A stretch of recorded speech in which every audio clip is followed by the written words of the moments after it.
Hello दोस्तों, आप सभी का स्वागत है हमारे यूट्यूब चैनल युवा विद्यार्थी संघ नंबर 1 पर। तो दोस्तों, आज हम लोग कक्षा 8 हिंदी प्रज्ञा यूपी बोर्ड पाठ 11 को पढ़ेंगे। हमारे पाठ का नाम है आत्मनिर्भरता। तो आज हम लोग इस पाठ का प्रश्न उत्तर देखेंगे। तो सबसे पहले देखेंगे कुछ करने को, जिसमें पहला प्रश्न दिया गया है कि सच्ची लगन से ही एकलव्य बिना किसी गुरु के बहुत बड़ा धनुर्धर बन गया। सच्ची लगन से कठिन कार्य आसानी से पूर्ण हो जाते हैं।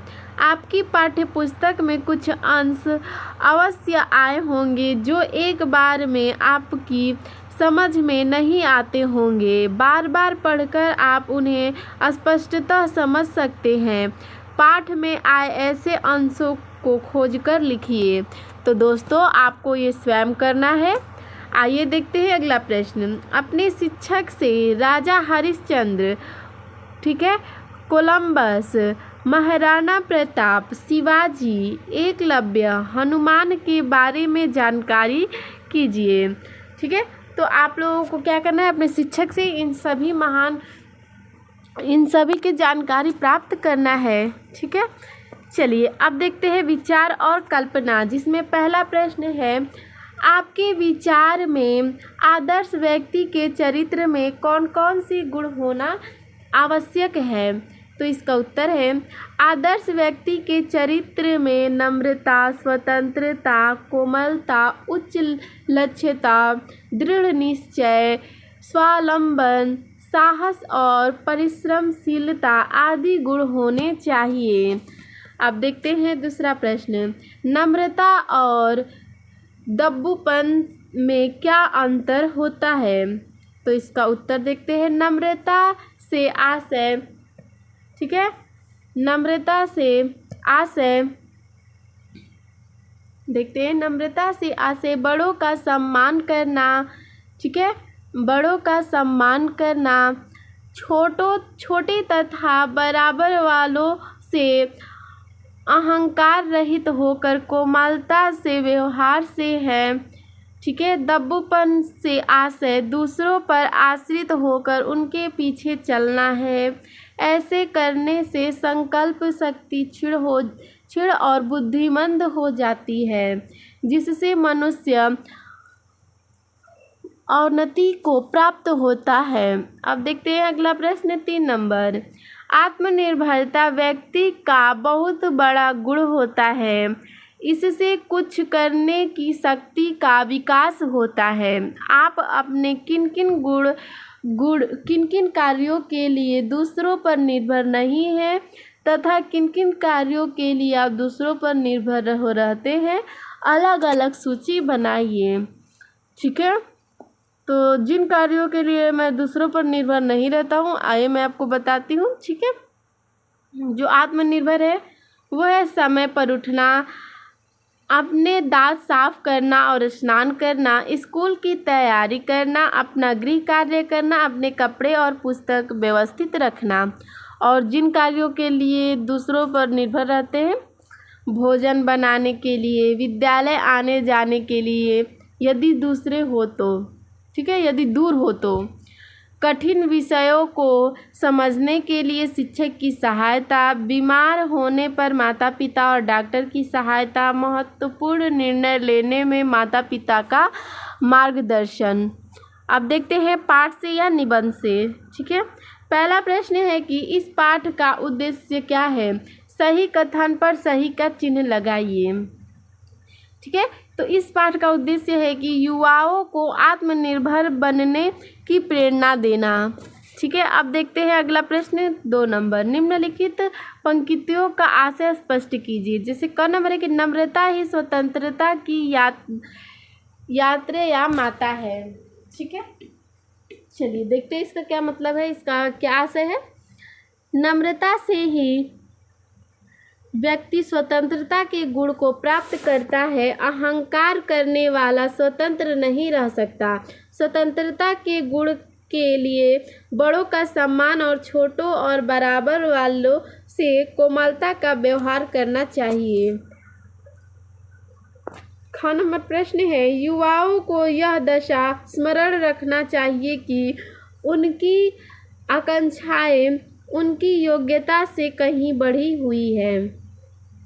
तो इसका अर्थ है कि मनुष्य की इच्छाएं उसकी साधन और क्षमता से ज़्यादा है। अब देखते हैं अगला, मनुष्य का बेड़ा उसके हाथ में नहीं, उसे वह चाहे जिधर लगाए।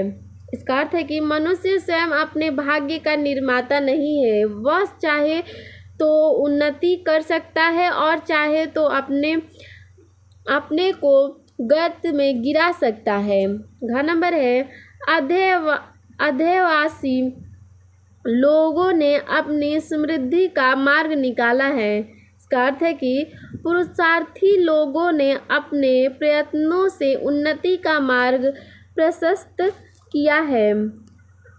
3 नंबर प्रश्न देखते हैं, उपन्यासकार स्टॉक ने अपना ऋण किस तरह उतारा। तो इसका उत्तर है, उपन्यासकार स्टॉक ने स्वयं अपनी प्रतिभा का सहारा लेकर अपने उपन्यास थोड़े समय के बीच लिखकर लाखों का ऋण अपने सिर से उतार दिया। अब देखते हैं अगला प्रश्न 4 नंबर, समूह क का कौन सा शब्द या वाक्यांश समूह समूह ख का कौन सा शब्द समूह क में दिए गए किस शब्द से संबंधित छांटकर समूह क के सम्मुख लिखिए, यानी कि सामने लिखना है। ठीक है, तो चलिए देखते हैं, जैसे कि हरिश्चंद्र सत्यवादी, महाराणा प्रताप अधीनता नहीं स्वीकार की, हनुमान सीता की खोज, कोलंबस अमेरिका की खोज, शिवाजी छापामार युद्ध, एकलव्य धनुर्धन। ठीक है, अब देखते हैं भाषा की बात, जिसमें पहला प्रश्न है कि आत्म संस्कार शब्द से संस्कार के पूर्ण आत्म शब्द जुड़ा हुआ है। दिए गए शब्दों को पूर्ण आत्म लगाकर नए शब्द की रचना कीजिए।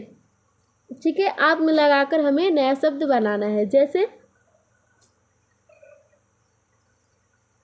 परिचय, तो आत्म परिचय, चिंतन आत्मचिंतन, निर्भर आत्मनिर्भर, बोध आत्मबोध, कथन आत्मकथन।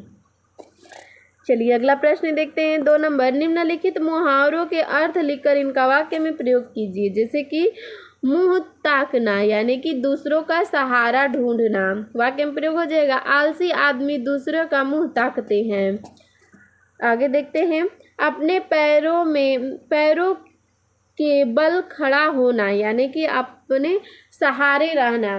वाक्य में प्रयोग इसका हो जाएगा, अपने पैरों के बल खड़ा होना स्वाभिमानी मनुष्य के लिए आवश्यक है। दृष्टि नीची होना, यानी कि मान हानि होना। इसका वाक्य में प्रयोग है, अपराध के लिए पकड़े जाने पर उसकी दृष्टि नीची हो गई। अब देखते हैं, सिर ऊपर होना, गर्व अनुभव होना। इसका अर्थ है, वाक्य में प्रयोग है, महाराणा प्रताप के रण कौशल से राजपूतों का सिर ऊंचा हो गया। अगला है मुहावरा, अपने हाथ में अपना भाग्य होना। इसका अर्थ है कि स्वयं अपना भाग्य बनाना। वाक्य में प्रयोग है, इतिहास साक्षी है कि मनुष्य अपना भाग्य स्वयं ही बनाता है। कठपुतली बनना, इसका अर्थ होता है आश्रय पर रहना। ठीक है, इसका वाक्य में प्रयोग हो जाएगा, वह उसके हाथ की कठपुतली बना हुआ है।